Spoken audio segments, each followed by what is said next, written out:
생기 전에 그거 이해되잖아요. 그렇잖아요. 그렇죠. 네. 애기들 어떨 때 막 재밌는 TV 보고 있을 때는 막 정말 온몸을 베베 꼬고 엉덩이를 비비적거리면서도 안 갈 때 진짜 이걸 어떻게 이해해야 될지 너무 모르겠다는 생각이 들 때도 있거든요, 선생님.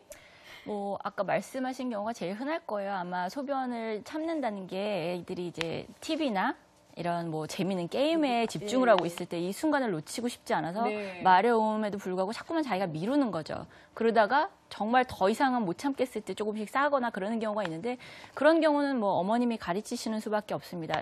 뭐 지금은 가야 될 시기다라고 얘기를 해서 화장실에 보내서 소변을 보게 하는 수밖에 없고요. 그보다는 드물지만 진짜로 방광의 기능이 짜주는 기능이 떨어지거나 아니면 관략근을 열어주는 그런 반사가 떨어져서 그래서 아이들이 참는 것이 아님에도 불구하고 참는 것처럼 보이는 경우도 있어요.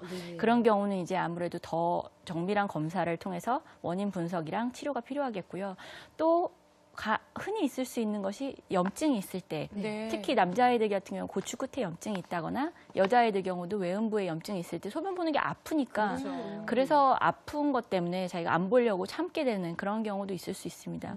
근데 요즘은 또 이제 초등학생들 같은 경우는 아까 배변이랑도 관련이 있다고 말씀을 드렸는데 남자아이들 같은 경우는 이제 배변이냐 배뇨냐가 확 갈리잖아요, 화장실에서. 그러니까 배변 쪽으로 가면 뭐 아이들이 놀리고 그러나 봐요. 그러다 보면 이제 참을 수도 있고 여자아이들 저도 경험이 있지만 쌍쌍이 이제 화장실을 가는 경우가 있잖아요. 그래서 한 명 뒤돌아보고 그 사이에 한 명 빨리 오줌을 누고 그러다 보면 아무래도 원활하게 이루어지지 않고 참게 되는 경우도 많이 생길 수가 있습니다. 그렇군요. 아니 선생님 근데 여자들도 참으면 방광염이 걸리잖아요. 아이들도 씨 참으면 안 좋아. 그러니까요.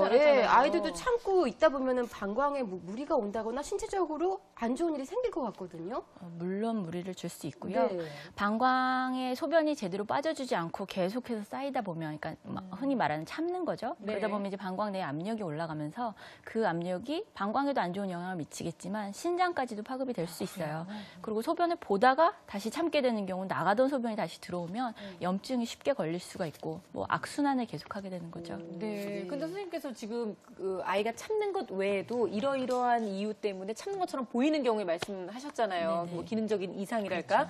근데 그거를 엄마가 구분할 방법이 없고 아이도 왜 느낌이 나는 하고 싶은데 뭐 아파서 안 나오는 거지만 엄마 뭐가 이상해라고 표현할 수 있는 나이가 아니라면 그거를 구분할 수 있는 방법을 엄마가 좀 알아야 될 것 같아요. 이제 엄마가 기능 이상까지 구별을 하시려고 그러면 제가 할 일이 없고요. 제가 굳이 이렇게 힘들게 일할 필요가 없고 일단은 엄마가 참는 거, 그러니까는 TV를 보고 이러느라고 참는다는 것만 아시면 될 것 같아요.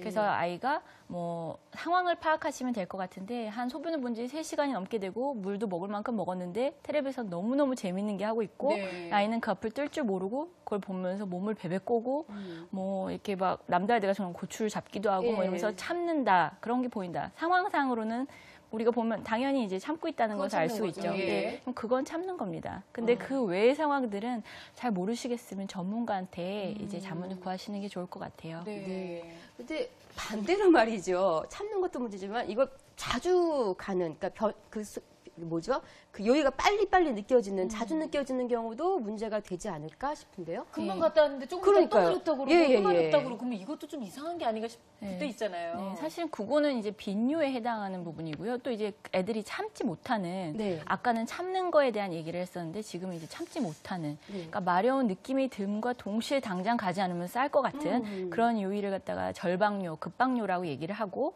조금이라도 지체가 됐을 때 소변이 나와버리는 그런 걸 갖다 절방요실금이라고 얘기를 하는데요. 이제 배뇨 관련 신경계가 다 성숙이 맞춰지는 이제 5, 6세, 만으로 5, 6세 이후에도 이런 증상이 나타난다면 그건 좀 더 정밀한 조사랑 이 검사가 필요하다고 볼 수 있습니다. 그러니까 어떻게 보면 참는 것보다 못 참는 것도 병일 수 있으니까 좀 더 관심을 기울여야 되겠다라는 생각이 들고요. 자, 세 번째 고민은요.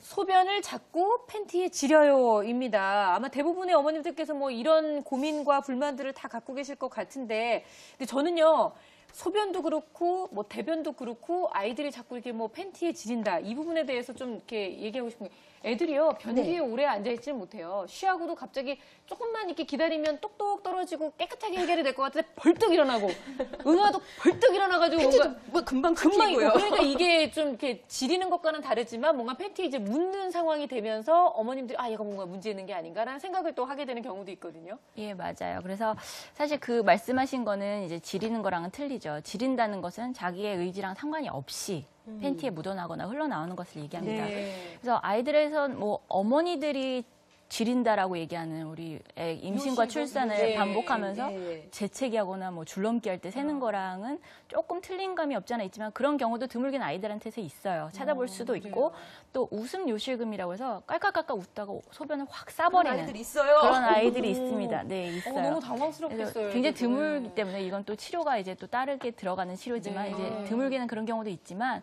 대부분의 아이들은 아까 말씀드린 절방 요실금 벌써 마렵다는 느낌이 듦과 동시에 당장 가지 못해서 지리는 그런 경우가 있는데 그런 경우는 아까 말씀드린 거랑 마찬가지로 치료가 필요한 경우도 있고 원인에 대한 조금 더 그러니까 알고선 치료를 하거나 안 하거나를 결정해야 되기 때문에 좀 더 정밀한 검사랑 문진이랑 진찰이 필요하겠고요. 네. 또는 소변을 보고 나서 다 봤는데 팬티를 올리고